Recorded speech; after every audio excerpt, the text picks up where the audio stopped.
Hello and welcome to today's episode, which is probably slash hopefully going to be the shortest video I've done today. It's the middle of July and England's currently experiencing the hottest temperatures on record. The house is 28 degrees, which is about 85 Fahrenheit. It's disgusting. So everything's overheating, including my computer. So I thought I need something that's really short so there's not as much load on it, just so it doesn't kaput in the middle of an edit. I tried to make some vegan scrambled eggs a few days ago and it just went terribly wrong. Couldn't get it to work. And I'd used sort of starches, chickpea flour, that kind of thing. I had the mixture in a frying pan and added a bit of silken tofu to try and wet it a little bit. Didn't work at all, as you'll see in this video. But I did notice that the silken tofu looked a little bit like cottage cheese. I thought that's interesting because I really miss cottage cheese. I used to love a jacket potato with baked beans and cottage cheese because it was just tangy and sweet and delicious. So as I was sitting in bed last night, I thought, oh, that might be a really nice, quick little video to do. And then I've got something nice and cold to cool down my belly because I don't want hot food at the moment. So yeah, we're gonna have a crack at making some vegan cottage cheese. Got 320 grams of silken tofu. So I stuck it in the freezer just because I wasn't sure what to do with that. So, and then freezing it separates some of the liquid away from the curdled soy protein. So I'm just gonna drain that off in a sieve. So I'm just going to let a lot of that liquid dribble out. And then in the meantime, I'll start heating up the frying pan and then we'll drop this into the frying pan. So I haven't put any oil or anything in the pan because it's non-stick, so it does lift off quite easily. But if yours isn't non-stick, then you might want to chuck a bit of oil in there. So I'm just going to keep scraping it off. Just let that cook down for a few minutes. Got it on a medium temperature, so mine goes up to 9, I've got it on 5. Although I have just turned that down, I'd put it on higher just to get the pan up to heat. So just, keep an eye, keep it moving, just so it doesn't stick and then singe or burn. Once the tofu is cooked out, I'm going to put it in a bowl and plunge that into ice water just to cool it down, just so then I can start adding the kind of dressing into it. So I've got these reusable ice cubes, so they're just plastic filled with liquid. And then to get it super chilled, I'm going to add some salt in. That drops the freezing temperature of water. So if you need to rapidly cool a beer, that's how you do it.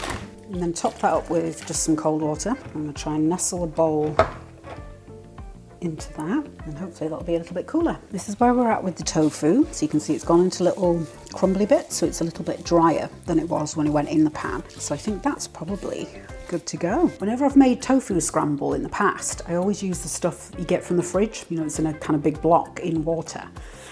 I might try it with the silken tofu because that texture is quite nice actually. It's a bit softer.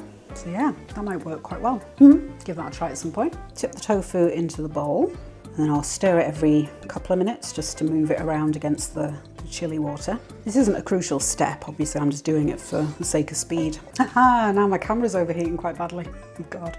So to make the kind of dressing, the sort of wet part of the cottage cheese, I'm gonna use some coconut cream just for a bit of fat and some plain yogurt. You wanna try and get one without sugars if you can. Just, it's got a cleaner taste. To give it that kind of cheesy, slightly fermented, funky type of flavor, I'm gonna try a bit of white miso and then I'll try a bit with some nutritional yeast and see which has the better kind of flavor, maybe even a combination. So I'm just gonna do a few tablespoons of the plain yogurt. I had this coconut cream in the fridge. Can't remember what I used it for. No, if I can remember, I'll slide a picture in. But yeah, I just stuck it in the freezer. So I'm gonna do probably about a tablespoon and I'll mix that together. So apparently it's way too hot for my camera. It overheated and shut down right as I was mixing everything together. Fortunately, my B-cam was still working, so I managed to do a little bit more. Tried a little bit of the white miso in with that dressing, and it wasn't quite right. It was a lovely dressing in and of itself. It'd be great for potato salad, that kind of thing. But it wasn't quite right. So I tried it with a tiny bit of nooch, and that was perfect. So I mixed in maybe 1/8 of a teaspoon of the nooch, and then about 1/8 of a teaspoon of salt, but just add a little bit and keep trying it until it's how you want it. Once the silken tofu would cool down, I mixed the dressing into that and folded everything together. So it's come out looking very, very cottage cheese-like. This is very exciting because I definitely miss it. I miss that kind of tangy flavour that it's got. I added in about 1/4 teaspoon of lactic acid powder just to nudge the acid up a touch, just to give it that kind of cheesy, cottage cheesy kind of tanginess, because the yogurt wasn't quite giving enough. If you can't get hold of this, the vegan lactic acid powder, just have a look online. It is where, you know, fairly widely available, especially check eBay. That's where I get a lot of my ingredients from. And it is worth having because I make vegan cheese with this, and it's also, if you make some hot buttered popcorn and then sprinkle a load of nooch on and some of this, you've got cheesy popcorn and it's incredible. Very, very tasty little snack. It looks a little bit like sugar, I suppose, that kind of texture. So there's the cottage cheese in detail. The camera will stay in focus. So yeah, it's got a very similar texture to how I remember dairy cottage cheese having. Have a try on that. Yeah, that's spot on. The texture's exactly the same. I might pop in a tiny bit more lactic acid. Yeah, just to nudge it a tiny bit more over.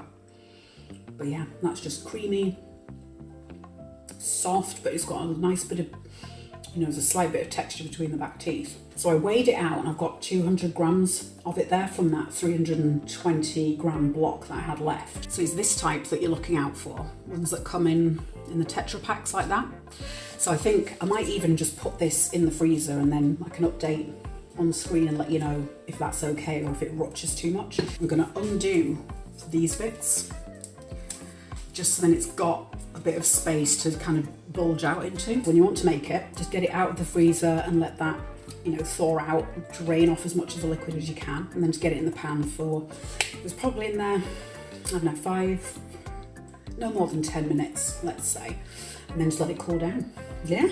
So that was super easy and very, very delicious. So I'm looking forward to cooler weather so I can get a jacket potato with cottage cheese and beans. Hit subscribe and tap the bell icon if you're thinking about adding more plant-based foods into your diet but don't want to miss out on your favourites. In the meantime, have a look at this one.